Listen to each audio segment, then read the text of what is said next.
দক্ষিণ এশিয়ার ভূ রাজনীতি এটি আপনার ভারত যে আপনার আধিপত্য বিস্তার করবে, এটি আপনার অস্বাভাবিকের কিছু না।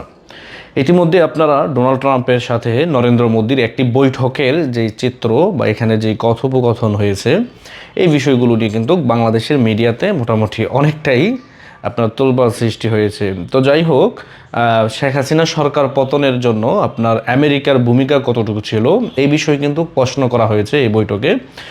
তখন কিন্তু এটি আপনার অস্বীকার করে ডোনাল্ড ট্রাম্প।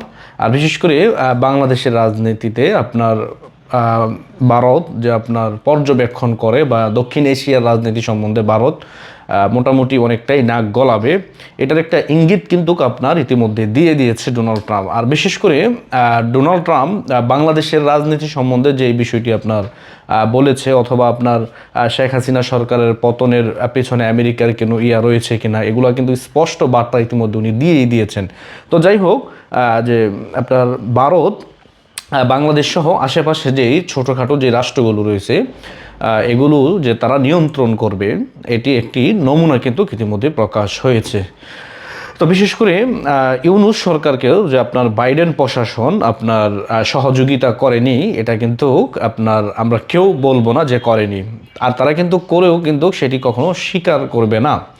আর বিশেষ করে বাংলাদেশে এরকম একটি বিপর্যয় কিন্তু একদিনে আর 2 দিনের প্ল্যানে কিন্তু আপনার হয়নি। এটি আপনার প্রায় বছরের পর বছর এরকম প্ল্যান কিন্তু বাস্তবায়ন করার জন্য তারা কাজ করেছে আন্তর্জাতিকভাবে, এবং কি আপনার বাংলাদেশের রাজনীতিতেও কিন্তু তারা কাজ করেছে এরকম একটি অভ্যুত্থান ঘটানোর জন্য। এখন প্রশ্ন হচ্ছে যে এই অভ্যুত্থান টিকে কি না, বা এই অভ্যুত্থান কতদিন টিকবে আর কত মাস টিকতে পারে, এটা হচ্ছে বর্তমান মূল বিষয়। আপনারা ইতিমধ্যে দেখতেই পাচ্ছেন যে বাংলাদেশের যে বর্তমান করুণ পরিস্থিতি, এই পরিস্থিতিতে দেশের জনগণ আপনার কথা বলতে পারতেছে না। কথা কেন বলতে পারতেছে না? যেমন শেখ হাসিনা যখন ক্ষমতায় ছিল, অনেক দল শেখ হাসিনাকে ওপেনলি আপনার গালিগালাজ করতো, ওপেন তার সমালোচনা করত, এবং কি সংসদে গিয়েও কিন্তু শেখ হাসিনার বিরুদ্ধে সমালোচনা করেছে। এরকম বিএনপির অনেক কয়েকজন এমপি রয়েছে, আমরা তাদের নামও কিন্তু সবাই জানি। কিন্তু এখন আপনি যদি শেখ হাসিনা অথবা আওয়ামী লীগের পক্ষে কোনো কথা বলেন, তাহলে সেটিও কিন্তু আপনাকে আওয়ামী লীগের দোসর, আপনি আওয়ামী লীগের দালাল, আপনি আওয়ামী লীগের পেতাত্তা এরকম বলে কিন্তু আপনাকে হেনস্থা করবে অথবা আপনাকে লাঞ্ছিত করবে। এটি কিন্তু আপনার বিগত শেখ হাসিনা আমলেও কিন্তু এরকম দৃশ্যটি ছিল না, যে আপনি যদি যে কোনো রাজনৈতিক দলই করেন না কেন আপনাকে হেনস্থা করা বা করা, এরকম কিন্তু আমরা দেখিনি।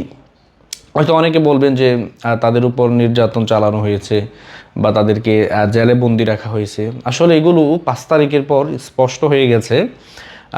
ইতিমধ্যে আমরা যাদের জন্য অনেক সমালোচনা করেছিলাম শেখ হাসিনার, তাদের চিত্রও কিন্তু আমরা 5 তারিখের পর দেখতেছি কার কী অবস্থান। তার মানে বোঝাই যাচ্ছে যে শেখ হাসিনা একজন প্রকৃত রাজনীতিবিদ, তার যেই টার্গেট এগুলো কিন্তু কখনো মিস হয় না।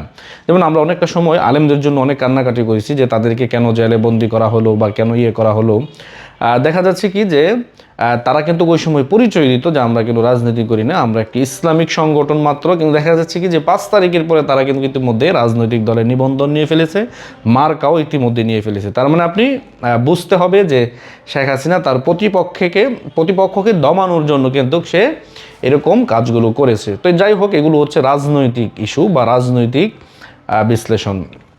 এখন ভারতের যেই আপনার আধিপত্য, আপনি দেখবেন যে এটি থাকবেই, কারণ তারা জনসংখ্যার দিক দিয়ে অনেক, তারপর হচ্ছে তারা শক্তিশালী একটি রাষ্ট্র ভারত। আর বিশেষ করে আমেরিকার সবচেয়ে বড় আপনার বাজার হচ্ছে আপনার ভারত, এবং কি আপনার তাদের সাথে ব্যবসায়িক সম্পর্ক অনেকটাই আপনার জোরদার করার জন্য আমেরিকা সবসময় আপনার প্রচেষ্টা চালায়। সব কিছু মিলিয়ে যদি আপনি বলেন যে নরেন্দ্র মোদীকে, আপনার যেই কথাটি ইতিমধ্যে সামাজিক যোগাযোগ মাধ্যমে বলা হচ্ছে, বিশেষ করে মিডিয়াতে যেগুলো বলা হচ্ছে যে বাংলাদেশের দায়িত্ব নাকি নরেন্দ্র মোদীর হাতে তুলে দিয়েছে। আসলে ডোনাল্ড ট্রাম্প এত ব্যাককল হয় নাই যে এরকম কথা উনি বলবেন। বিশেষ করে এটা উনার উপরে ছেড়ে দিয়েছে। তার মানে এই না যে নরেন্দ্র মোদী চাইলেই বাংলাদেশের আপনার অভ্যন্তরীণ যে ইস্যুগুলো এগুলোর মধ্যে নিয়ে আপনার নাক গলাতে পারবে। তারা সিদ্ধান্ত অবশ্যই নেবে। ডক্টর ইউনূস কি আপনার বলছে যে জো বাইডেন আমাদের পাশে আছে, তোমরা বাংলাদেশে আন্দোলন চালাও, এগুলো কিন্তু কোনো দলই বলে না।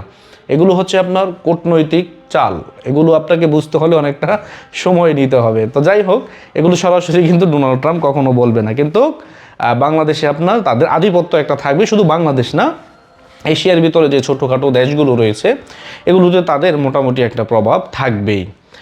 তো আপনারা এটা নিশ্চিত হতে পারেন যে সামনে বাংলাদেশের রাজনীতিতে অনেকটা পরিবর্তন আসবে।